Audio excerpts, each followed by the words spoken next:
এই বাচ্চাকে উদ্দেশ্য করে আমি এখানে এসেছি যে আমার নেতার সাথে একটু সাক্ষাৎ করাতে চাই দুই বাচ্চাদের। এই উদ্দেশ্যে আসছি, অন্য কোনো উদ্দেশ্য না। এই কাকুর সাথে দেখা করার জন্য আসছি। আমি বাবা মার মুখে তাদের অনেক কথা শুনছি, তার সালাম দিব আর কিছুই বলবো না। আর এক মিনিট কথা হয়তো বলবো, আমার বাবা মাও বলবে। আর আচরণ অনেক ভালো, তাদের মানুষের যে ভালোবাসা দেখে আমার তাকে অনেক ভালো লাগে। আমি তাকে সেলুট করতে চাই, সালাম দিতে চাই। আমরা সব পরিবারে আসছি, নওগাঁ পরিবার আসার উদ্দেশ্য আমার শ্রদ্ধেয় নেতা জনাব তারেক রহমান, বিএনপির ভাইস চেয়ারম্যান, গণতন্ত্রের প্রতীক, 18 কোটি মানুষের শ্রদ্ধাবন্ধন। এই নেতা আমাদের 25শে ডিসেম্বর আমাদের দেশে আসছেন। দীর্ঘদিন অনেক কষ্ট, ওনার অনেক কষ্ট ছিল।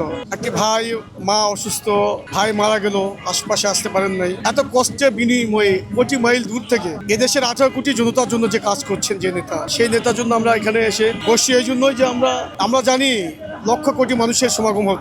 21 তারিখে নওগাঁতে এসেছি, নওগাঁ থেকে রওনা হয়েছি, 22 থেকে পুষছি। এই বিছানা নিয়ে গাছের নিচে ছায়াতে এসে বসছি যে সব পরিবারে, নওগাঁ পরিবার বুঝাই দিতে চাই সারা বাংলাদেশকে যে আমরা আমার জনাব তারেক রহমানের সাথে একটু চোখে তার সাথে দেখে দুটো কথা বলার জন্য এখানে মাত্র এসেছি। আমরা আসি 21 তারিখে নওগাঁ থেকে রওনা হয়েছি, 22 থেকে ঢাকাতে বসেছি। এখানেই ছিলাম গাছের নিচে। আমার বাচ্চা কালকে একটু অসুস্থ হওয়ার জন্য আবাসিকে যাই উঠছিলাম।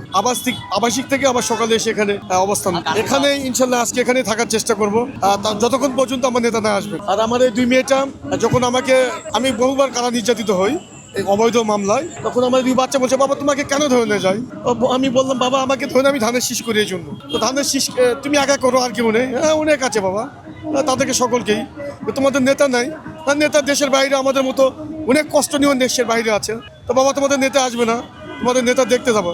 ঠিক আছে আম্মু, আমার নেতা দেশের বাইরে আছে, যেদিন আসবে তোমাদের কথা দিলাম আমি তোমাদেরকে নিয়ে আসবো, নিয়ে সেখানে যাই তোমাদের যেদিন আসবে সেদিন তোমাদেরকে নিয়ে সাক্ষাৎ করবো ইনশাল্লাহ নেতার সঙ্গে। ঠিক এই বাচ্চাদের উদ্দেশ্য করে, এই দুই বাচ্চা কথা দিয়েছি, এই বাচ্চাকে উদ্দেশ্য করে আমি এখানে এসেছি যে আমার নেতার সাথে একটু সাক্ষাৎ করাতে চাই দুই বাচ্চাদের। এই উদ্দেশ্যে আসছি, অন্য কোনো উদ্দেশ্য না। আমার হাজব্যান্ডকে ধরে নিয়ে যাওয়ার পরে ওনাকে কিন্তু কাস্টাডি নিয়ে যাওয়া হয়, যাওয়ার পরেও কিন্তু আমাদেরকে হুমকি হামকি, এই দুই বাচ্চা সহ আমি বাসায় থাকতে পারবো না, এরকম হুমকি হামকি আমাদের উপর আসছে। তারপরেও আমরা অনেক কষ্ট করে হয়তো আমার বাবার বাড়িতে যেয়ে থাকছি। টর্চার, দুটা বাচ্চা নিয়ে আমি একা একটা বাসায়, আমাদেরকেও মারধর করে, আসে অত্যাচার করে, বাড়ি ভাঙচুর করে।